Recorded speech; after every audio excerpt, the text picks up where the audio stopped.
The galaxy is full of stars, planets, ships, and people. Most of the time, these people live in peace. They trade, explore, learn, and grow. Some fly across space to bring goods to other worlds. Some teach. Some farm. Some build. Space is big, but most of the time it is quiet. People just want to live their lives without trouble. But one day, something terrible happened that changed everything. Far away from Earth, there is a place in space called the Keltor Belt. It is a path used by many ships. Traders, explorers, and travelers pass through it often. It is not a dangerous place. It is calm, with clear paths and soft space winds. 10 humans were flying there one morning. Their ship was simple. It carried food, tools, books, and medicine. These 10 humans were kind people. They were workers and helpers. They had no weapons. They had no reason to fear. But someone was watching them. The Zurith Dominion was not a kind group. They were powerful and cold. They ruled many star systems. They thought they were better than others. They believed they were the masters of space. To them, humans were weak. To them, Earth was small and unimportant. They had no love in their hearts, only pride. They watched the human ship move through the Keltor Belt. They followed quietly. Then they attacked. There was no warning. There were no lights or sounds. One moment the humans were flying through space. The next moment black ships surrounded them. These Zurith ships were large and dark. They moved like shadows and had sharp edges like blades. The human ship was caught in the middle. It could not escape. The Zurith didn't ask questions. They didn't care who the humans were. They didn't send a message to Earth. They just took the 10 people from their ship and brought them to a floating platform above the belt. There was no trial. There was no court. The Zurith did not even speak. They lined up the humans and ended their lives one by one. No reason, no mercy, no names were said out loud, just silence. They believed no one would notice. The Zurith thought they were far away from anyone who cared. They believed Earth would never find out. In the darkness of space, they left no evidence behind. No one had seen them. No one could stop them. They believed they had won. But they were wrong. One of the humans had pressed a hidden button on their belt before being taken. This button sent a small message. The message flew quietly through space. It passed stars, moons, and comets. It was weak. It was fading. But it reached a small satellite floating near Mars. The satellite belonged to Earth. It heard the message and sent it back home. On Earth, computers picked up the signal. Scientists read the data. At first, they didn't understand, but as they looked deeper, their faces changed. The message told them what had happened. It showed the last moments of the human crew. Their names, their work, and their final cries were all inside. Earth had been silent. Now it had heard everything. News spread fast. Every screen showed the faces of the 10 lost humans. Their pictures filled the streets, schools, and stations. People everywhere stopped what they were doing. They stared at the screens. They listened to the message. They learned the truth, and their hearts broke. These were not fighters. They were helpers. One was a young nurse traveling to a colony to treat sick children. Another was a gardener bringing seeds to a green station on a cold planet. One was a teacher with books for space students. A father, a friend, a son, a leader. They were all gone. People cried. People sat in silence. Some stood still for hours. Others walked out into the streets holding candles. Churches, schools, and homes were full of sadness. Children asked their parents why the Zurith would do such a thing. No one had a good answer. The world had changed. But Earth did not stay sad. It began to feel something stronger. It began to feel anger. The Zurith had not just taken 10 lives. They had sent a message, a cruel message. They had said, "We can do anything." They had said, "No one can stop us." But Earth was not weak. Earth had faced pain before. Earth had lost many in wars, storms, and sickness. But it always stood back up. Now it would stand again. Across the planet, leaders met in secret. They sat in quiet rooms and watched the video from the satellite. They did not speak much. They did not smile. These were not normal meetings.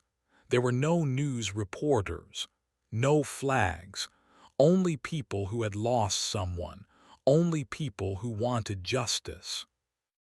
Many of them had known the 10 humans who died. One leader had taught one of them in school. Another had worked with one of them in space long ago. A few were family members.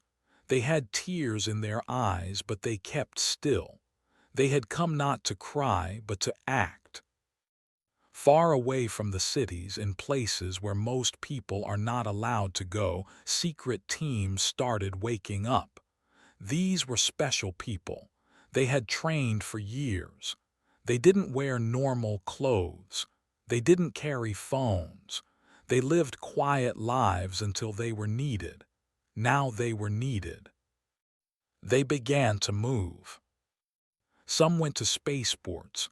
Some entered labs. Some opened old files locked away long ago. They looked at maps. They read data. They learned about the Keltor belt. They studied the Zurith ships.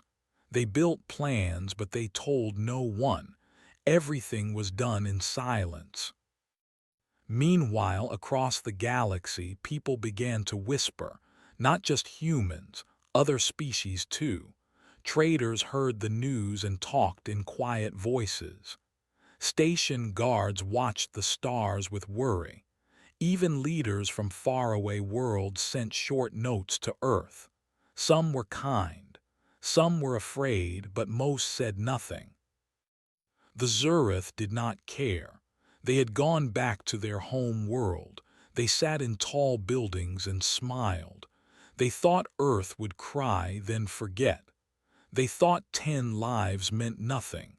They had done things like this before. No one had ever fought back. But something was different now. Earth was quiet, yes, but it was not still. It was not weak. It was not afraid. In every human heart the fire was growing, a deep fire, a bright fire, not for revenge but for justice, not for war but for respect. The Zurith had not just ended 10 lives. They had awakened something they could not see. They had touched something too strong to break. And soon they would understand what it meant to make Earth angry. The stars were silent. But Earth was not. The 10 people taken by the Zurith Dominion were not just names. They were not just numbers. Each of them had a story. Each of them had a life filled with love, work, and dreams. They were not soldiers. They were not criminals. They were ordinary humans who wanted to help others and make life better across the galaxy. Every person had someone waiting for them. Every person mattered. One of the 10 was a young woman named Liana. She was only 17 years old. She had just finished training as a space nurse. Liana was kind, smart, and full of hope. She loved to help people, especially those who were sick or hurt.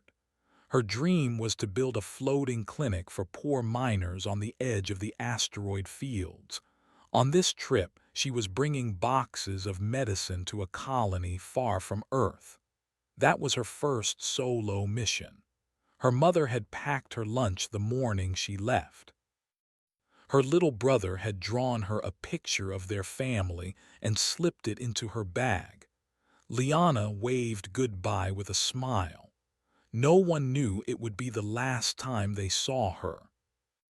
Another was a man named Marco. He was in his 40s and had 3 children. Marco was not a doctor or scientist.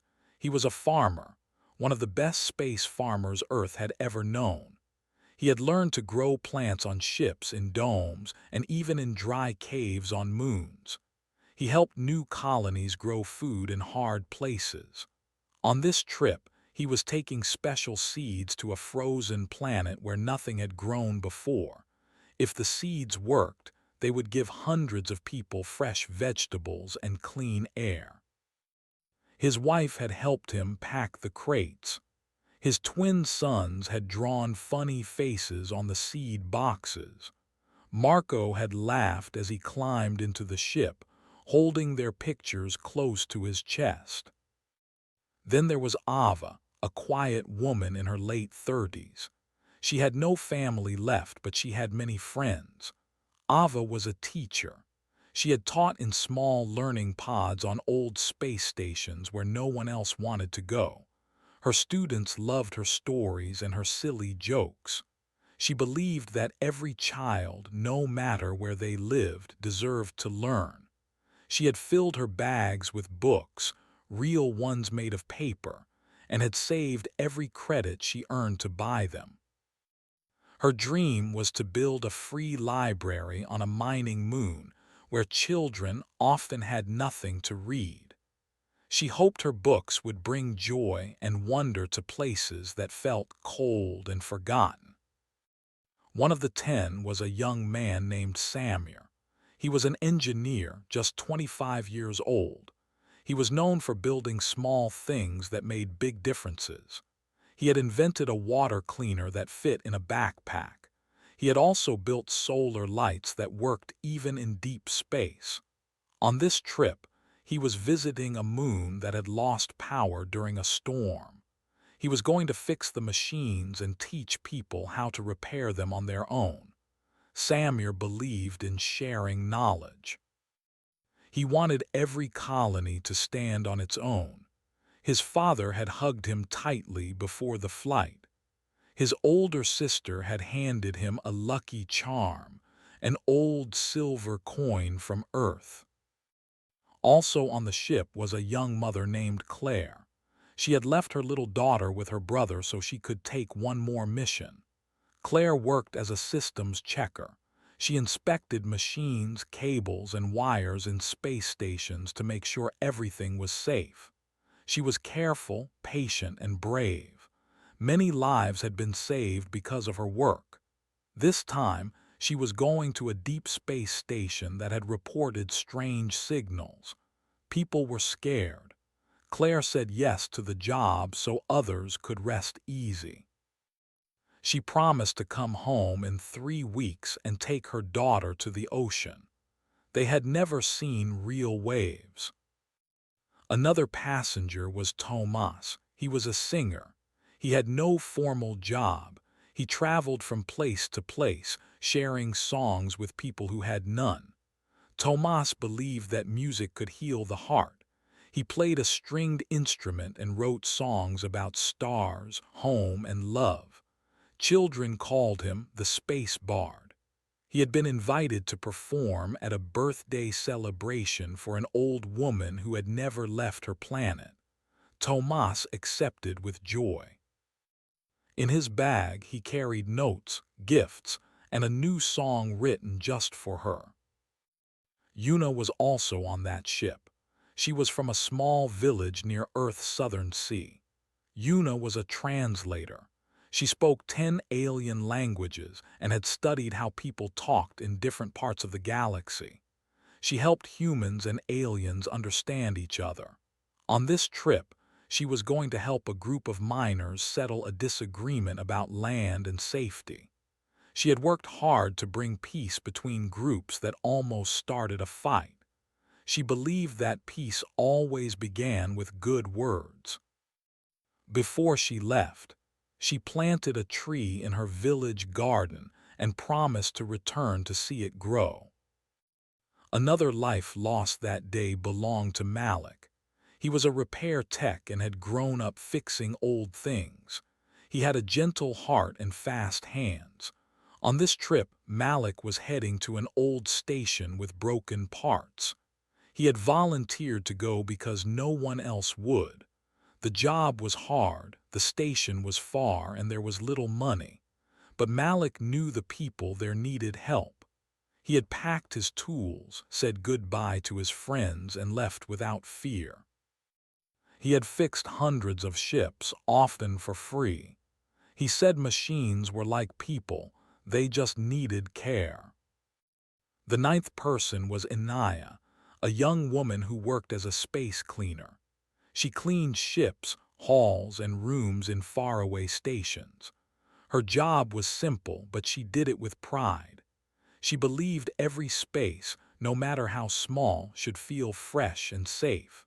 She often left small flowers or bright drawings in the corners of the rooms she cleaned. People said she brought joy wherever she went. Inaya was traveling to clean a school in space for children who had lost their homes. She had packed little surprises in her bag, stickers, poems, and soft cloths she made herself. The last of the 10 was Dalen. He was a pilot. He didn't own the ship. He wasn't famous. But he had flown people across space for many years. Dalen had never lost a passenger. He was careful, steady, and trusted by all who flew with him. He had taken jobs others turned down because he believed every person deserved to reach their destination safely.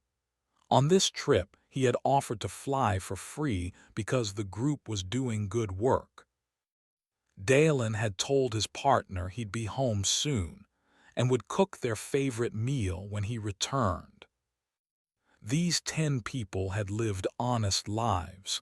They had not hurt anyone. They had not started trouble. They had used their time to lift others, not to take power.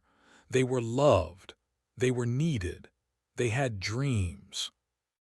When Earth saw their faces and learned their stories, something changed.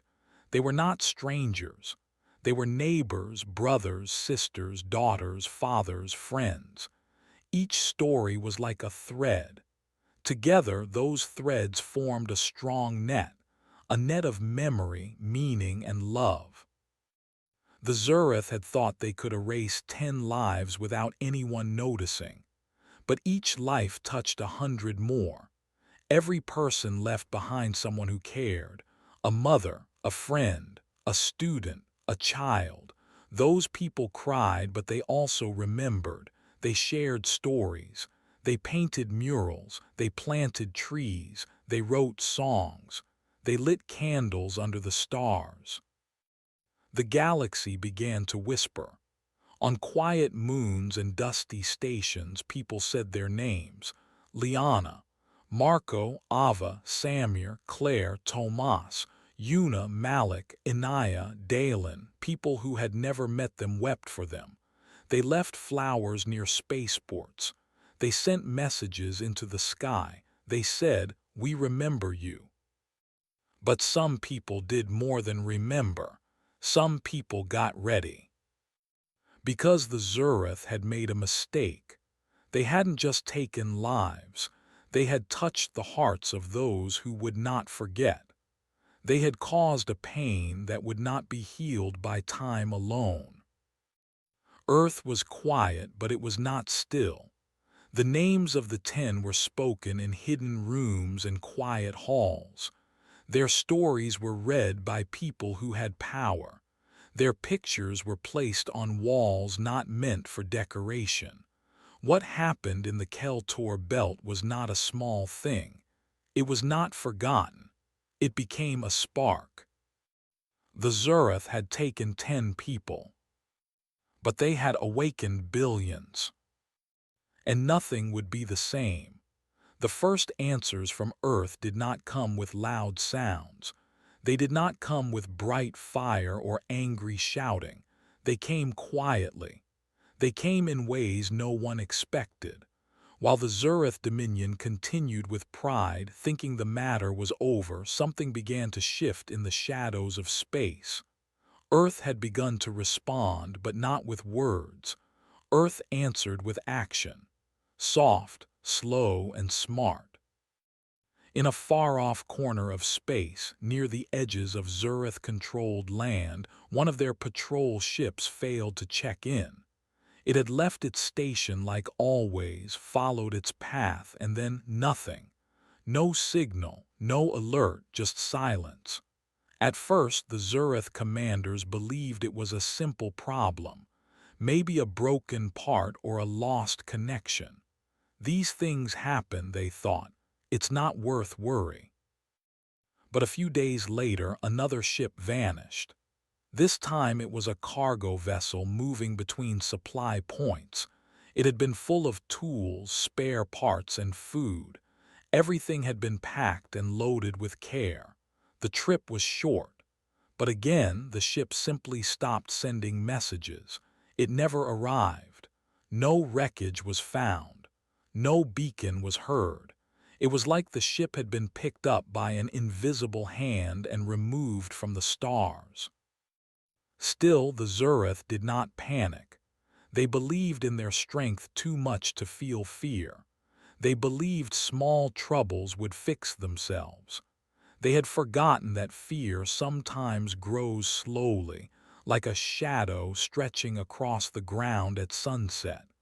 The fear had already begun. Then a station went dark. It was a simple fuel station, nothing special. It was placed between star systems to help ships refill on long trips. One morning it stopped working. Ships that tried to land found the doors locked and the lights off. They called out, but no one answered. Inside the station, everything was still. Machines were cold, screens were black, the guards were gone. There had been no battle, no alarms, nothing burned, but the station was lifeless. The Zurith called it a mistake. They said maybe the station workers had left or failed to follow orders. They blamed weak staff or lazy planning. But those answers did not help when the same thing happened again. And again. And again. One by one, small pieces of the Zurith Empire began to fall apart. Stations shut down, ships went missing, cargo never arrived, lights blinked off, computers glitched and froze. No one knew why. Every case looked like a quiet ghost had passed through, unseen, unheard, but real. The strange part was how clean it all was. No signs of fighting, no broken walls, no blood. It was as if someone had walked in, pressed a button, and walked out again. In a single week, 5 Zurith systems reported problems. A mining camp on a moon could not reach its base. A trade post had its credits stolen without a trace. A flight route map showed all the wrong stars. Pilots got lost and flew in circles. Some ships landed in the wrong places. Others never landed at all. People began to whisper. The higher commanders of the Zurith Dominion still refused to worry. They believed fear was for the weak. They laughed when someone said it might be humans. They had killed 10 humans with ease. They believed Earth would stay quiet forever. But in secret, their captains were growing nervous. One of them noticed something strange. All the ships and stations that went dark were connected by a line, a soft curve through space that looked like someone was drawing a net. And Earth sat just outside the edge of that net. At first, it meant nothing. But over time, more officers saw it too. This was not random. This was not luck. It was a pattern. The humans were not attacking blindly. They were hunting with care. Back on Earth, the people who had stayed quiet were now moving with purpose. In hidden rooms away from cameras and lights, teams were working. They spoke in low voices. They made lists and maps. They shared old codes and opened locked files. They knew the Zureth would expect anger. They knew the enemy would expect fire and weapons. So Earth gave them something else. They gave them silence. And inside that silence, Earth moved fast. Experts in machines found ways to block signals. Programmers created tiny codes that could enter Zureth systems and change their work without being seen. Engineers designed floating drones that looked like space dust but held powerful tools inside. These drones slipped through the stars, small as pebbles but sharp as knives. The plan was not to destroy, not yet. The plan was to make the Zureth feel what humans had felt, to feel unsure, helpless, and confused. Each time a station lost power, the people inside wondered what had gone wrong. Each time a ship failed to arrive, its family waited in fear. Each time a trade failed, the Zureth leaders had to ask, was this just a mistake, or was someone doing this on purpose? And deep down, they began to feel the answer. Yes, someone was doing this. It was Earth. But Earth said nothing. There were no announcements, no threats, no demands, just results. The galaxy began to take notice, not with cheers or songs, but with quiet respect. Other planets, once too afraid to speak against the Zureth, began to watch Earth with new eyes. They saw the pattern too. They saw the courage. And they saw something even more rare. They saw wisdom. The humans were not fighting to conquer. They were not taking land. They were not hurting the innocent. They were choosing their targets with care. They were taking pieces, not lives. They were making the Zureth feel smaller with every passing day. The Zureth, who had once walked through the stars without fear, were now looking over their shoulders. They sent extra guards to stations. They double-checked their fuel. They locked their systems. They asked questions they never had to ask before. But it was too late. The damage had begun. And Earth was not finished.